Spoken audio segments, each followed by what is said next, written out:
बिल्लाहि मिनश्शैतानिर्रजीम बिस्मिल्लाहिर्रहमानिर्रहीम।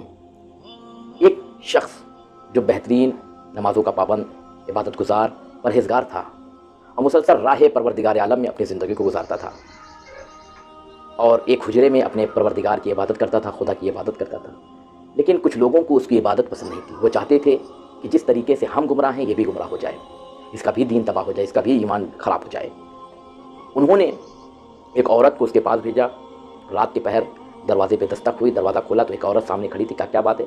वो औरत झूठ में बोलती है, झूठ कहती है कि मुझे लोग अगवा करना चाह रहे हैं, मैं एक रात के लिए यहाँ रहना चाहती हूँ। आबिद शख्स जो था उसने कहा हाँ आओ। पहले तो उसने मना किया कि ऐसा होना मुमकिन नहीं है, लेकिन जब उसने कहा मेरे अलावा कोई आप इस घर के अलावा कोई सहारा नहीं है, तो उन्होंने कह दिया कि आओ। जब आबिद शख्स जो है गया, शैतान यही मौका ढूंढता है ताकि जो है राह रास्त से हटा सके, गुमराह कर सके। उस औरत ने जब नामुनासिब बातें की, नामुनासिब हरकतें करनी शुरू की, तो इस आबिद शख्स पर भी, जो अल्लाह का एक इम्तिहान होता है, इस पर भी शैतान गलबा करने शुरू कर दिया। शैतान के वसवसे ने, शैतानी वसवसे ने इसे भी जो है चाहा कि ये भी गुमराह हो जाए, ये भी राह रास्त से हट जाए। अब जैसे ही वो उसका ईमान तज़ल्ज़ुल होने लगा, उसका जहन खुराफात की तरफ जाने लगा, तो उसने फ़ौरन अपनी उंगली को आग में दे दिया। वो आग उसकी उंगली को जला दिया।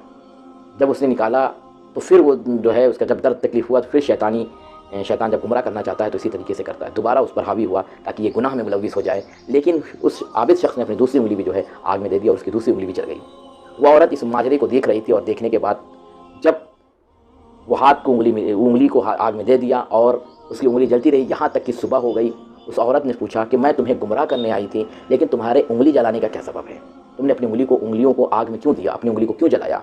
वो शख्स कहता है कि जब मुझ पर शैतानी वसवसा होने वाला होता था और मैं गुनाहों की तरफ जाने वाला था, तभी मुझे खौफ परवरदिगार आने लगा कि कोई ना देखे मुझे, लेकिन मेरा खुदा मुझे देख रहा है, मेरा खुदा मुझे देख रहा है। तो लिहाजा मैं कैसे गवारा करता मेरा खुदा देखे और मैं गुनाह करूं। लिहाजा मैं उस आग को भी देखता रहा कि जो जहन्नुम की आग जल रही है। ये आग जो हमें यहाँ जलाएगी इसकी तकलीफ़ कम है, लेकिन वो आग जो अल्लाह ने जला के रखी है उसकी आग को बर्दाश्त करना मुहाल है। उस आग को बर्दाश्त नहीं कर सकते। ये आग आज ठंडी हो जाएगी, लेकिन वो आग ठंडी होने वाली नहीं है। लिहाजा मैंने अपनी उंगली को जला दिया और सुबह हो गई। और फिर जब वो औरत निकली तो ये कहते हुए निकली, ये शख्स मुत्तकी भी है, परहेज़गार भी है और इसके अंदर खौफ परवरदिगार आलम भी है। तो कहने का मसला ये है, कहने की बात बस इतनी है कि शैतान मौका फराहम करता है ताकि मोमिन को गुमराह कर सके, क्योंकि मुनाफिक और मुशरिक और काफिर के पास तो शैतान ज़्यादा नहीं। जो खुद गुमराह है उन्हें गुमराह करने का क्या ज़रूरत है, लेकिन जो नहीं गुमराह है उसे शैतान गुमराह करने की कोशिश करता है। तो मोमिन के पास हमेशा शैतान आता है, तो वो इसी तरीके से गुमराह करने की कोशिश करता है। तो लिहाजा हमेशा अपने ईमान को मुस्तहकम रखना चाहिए, मुहकम बना के रखना चाहिए और हमेशा ये ख्याल है कि परवरदिगार हमारी शहरत से ज़्यादा हमसे करीब है। जब ये